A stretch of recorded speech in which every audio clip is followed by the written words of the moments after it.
Hey there, welcome back guys. In this video we're going to be doing a test flight on the Pavo20 with the Axisflying kit. That's right, the last time we did the Axisflying kit was with the Pavo20, but this time it's pretty as simple as 1, 2, 3. So without any further ado, let's get started. You probably want to have a peek at it.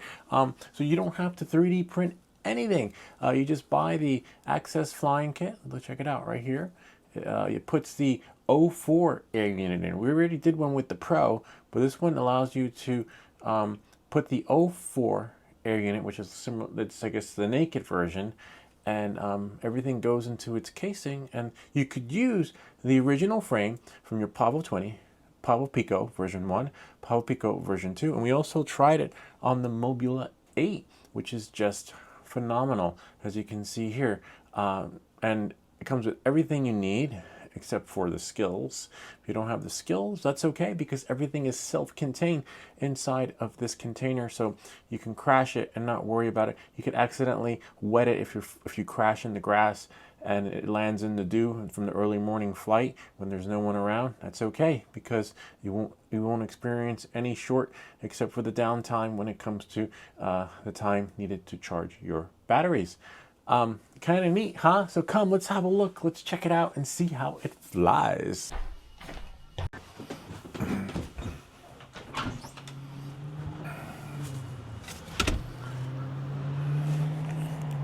So this time it booted up pretty fast, because sometimes it depends on the location that the GPS is in, if that makes any sense. But as you can see, this is probably a better spot to put it. And there's the drone, and now we have 1, 2, 3. We're good, and the camera should be able to work its magic. But we don't have our landing pad. There we go. Leave this right there. Bring this up. See, and that's why by the time you get it set up, you're done. Like, that's why I don't like it. I mean, it was a challenging to level up your soldering skills, but not to the point where you get your GPS. But now it should work, because now if we go down, crash flip, and now it didn't level off. See? And it didn't level off. What you want it to do is get its signal and then level off, crash flip. And we're in acro anyway, so you definitely don't want to be in acro. Angle is better, but see the throttle thing's moving. We don't want that. We want it to crash flip, and there we go. And we've got our satellite. So that's the thing, it's fickle that way. Now we just got to sync the audio again on 1, 2, 3. And as you see, we're out of battery. So, well, we're at like 50%, but I don't know, I don't trust these readings, so. See? And if you watch the GPS, it's moving. So and we're in angle.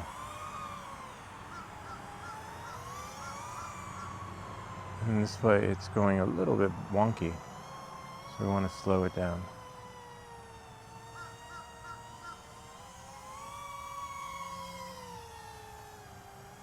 So we want to do it so it's not so wonky. So just change that pitch, see?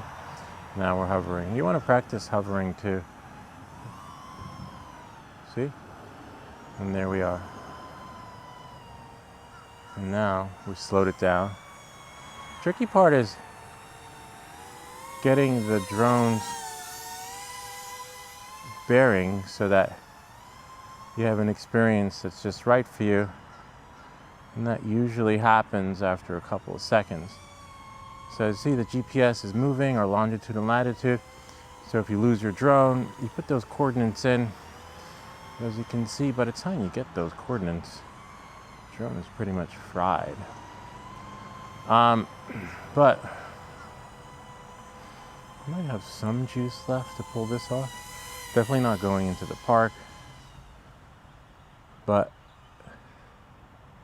as you can see, that's some power left. Slow it down.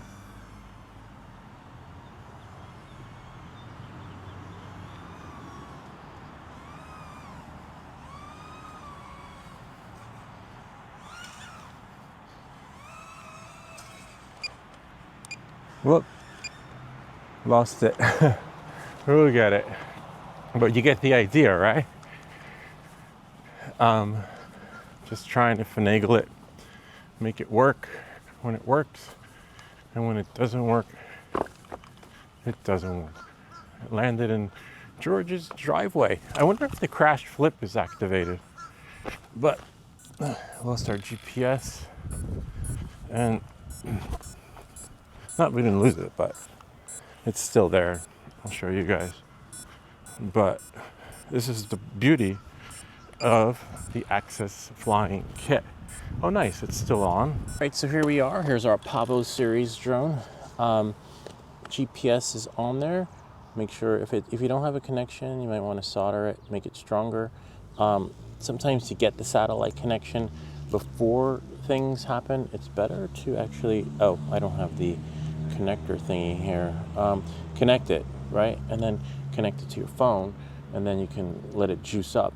And as it's juicing up, the satellite connections will connect, and then you're ready for your flight. In this case, we're gonna lose some battery time by just waiting for the GPS alone, if that makes any sense. So you probably, you want to do that that way. So you have your power from the phone and the power into the back of the flight controller, and then wait for you'll see the signal. Wait about 3 minutes, and then you should be good to go. Right about now, I'm going to turn on my goggles, and I'll let you know how many bars I have sinking in. And usually you can see it in there's like a little, see the blue light? See, and that's how you know your GPS is on. But unfortunately, you gotta wait for it to, for the signals to come in. All right, so we have our computer here. I'm gonna check the goggles and see what we got. No, nothing. So we're gonna plug into the back and see what what's happening with the GPS. So we'll salvage the battery, which means save the juice in it. All right, and then we gotta connect this thing, which is a little bit tricky, but I'm glad it's the the version 2, because it's just so much easier to connect it when you just do it from behind. See, now it's there. Now we're just gonna launch here, and we're gonna open up Betaflight. Okay, battery's low, but we got some juice left in the 2%. Wow, it's not gonna give us much time, but it'll tell us if something is happening. This computer is almost gone. GPS, nope. We'll go into expert mode, and then we'll check out, see what we have on our GPS settings. And but the only way to do this is to go into expert mode. And current GPS, please check internet connection. It's okay, we are connected, but let's try matrix extended. Well, there we go. So as you can see, it's still searching, but it's not fully locked because it's still waiting for a signal. I'm gonna record this screen for you. Oh, nice, we got some satellites coming in, but let me see on mini cam. See, it's not, oh, there we go. We locked on to satellite. Did we lock on? Hold on, but we don't have. So now when you lock on to satellite, hold on 1 second. I just wanna see if this will, you guys can see the Command Shift 4 of, see, satellite, GPS. So now when we turn on, well, you wanna leave the drone plugged into the computer. Don't plug it out, okay? And then now, plug in the battery, so it should remain continuity with the experience. And as soon as it goes beep, beep, beep, leave it like that. And check, you can check your see, we just got a beep, and nice. Now we have our longitude and latitude inside of the GPS unit. And that's how you'd want to do this, so that the experience is just right for you. See, there we go. Now you can plug it out and move your stuff, because you're gonna fly. Okay, again, there we are. But you see, we don't have the satellites. We can choose to wait a little bit for the satellites to pick up, or you can just choose to fly. But as you can see, it works. But now what we're gonna do is we're going to go 1, 2, 3. Great. We don't have any satellites because it's overcast and it takes a long time for them to load, as you can see or may have seen previously, but we changed the rates a little bit. Temperature should drop now that the propellers are spinning. Probably by the time we land, we may get, let me check the GPS light though. Yeah, GPS light is on. It's just hit or miss on when it's coming back. But we don't have time to wait. So what we're gonna do is we'll just do a short flight and away we go. These are good rates. Slower rates, they give you a little bit more control of it so that you don't feel like you're operating in bullet time. See how it's slow and steady? But this is in the goggles.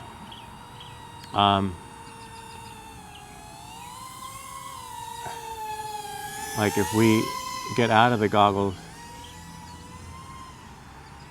well, watch that. We might have a different experience. So we have to be really careful. Go this way. See, we just go slow. More control compared to before. And we can fly this route. With the lights on too. Lights are on the drone. So it must look really cool. So we'll just go over the house. Right about here. See, it gives you nicer. Remember, these are better rates. These are the rates given to us by FPV Unknown, which is just phenomenal. So this will be in the description. I'll leave it in there so that you guys can see and then just follow along. But if you're new to this and you're in angle mode, as you can see, the only downside is that the camera, the camera might, it's going to be shaky cam. That's the only downside. It's hard to talk and fly at the same time, but the good thing is we know exactly where the drone is because we just follow the lights. It's beautiful, but I don't think I have crash flip on here, but you don't really want to do crash flip when on the grass. So just check your propellers for any remnants of stuff that doesn't belong in there. And then thankfully grass is a little wet, but we are golden because we what should I call it, it's in its protective casing, the Axisflying kit. All right, so let's see if we can try that again. We'll do backwards, and then now I should be able to crash flip. Try it again. Let me see. Nope, nothing's spinning as of yet. Do a hard reset. There we go. And then we're gonna do 1, 2, 3. Whoop, watch your propellers, because if you hit it accidentally, the drone is so sensitive. All right, so we've still got some battery left in us. So, all right, so let me just give it. See, it just allows you to go slower, and you're not traveling in bullet time. Sometimes after you crash, the drone will go a little berserko. Still no GPS, but GPS takes time. So that's why you probably want to connect it to your computer first. We'll do a fly-through in the window. No, not really. Where's the battery? Like 3%. Just got to go really slow, and these rates allow you, and know your surroundings too. Like I know that there's a wire over there, so I know that I have to be in the trees and the branches. Sometimes it's better to fly. See, I was trying to do this. The trees and the branches when the leaves are on them. See? Made it through.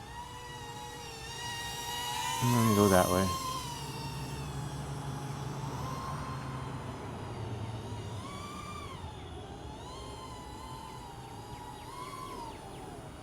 And pop. Gotta love it. The only thing I'm disappointed with is the GPS. As you can see, it works, then it doesn't work. works and it doesn't work. But it's always been like that with the Pavo series. You actually have to attach it to an external power source so it can pick up the satellites, and then you plug the battery in, and then you wait. And as you can see, it's a little fickle, but you know, when it works, and when it doesn't work, it doesn't work. But you know, if you want to have that experience when it comes to soldering, I'd recommend putting it on, but just know that it's not as fluid as you think it is when it comes to the flight experience with the GPS. And when it works, you know, you can get an idea of where you are with feet and range. And also, if you lose it in a wooded area, you can copy the GPS coordinates, and maybe Google Maps will take you there. But you don't really fly that far with this kind of drone anyway, because you got about 3 or 4 minutes. So you're looking at you know, a minute and a half one way and a minute and a half the other way, and you got to make it back. If you're really good at geocaching, you'll be doing a lot of that with this particular drone because there's no return home. Anyway, that's pretty much it. I hope this video helped you. If you have any comments or questions, feel free to leave them down below, or ideas for other videos. Remember to like and subscribe, and I'll see you all next time.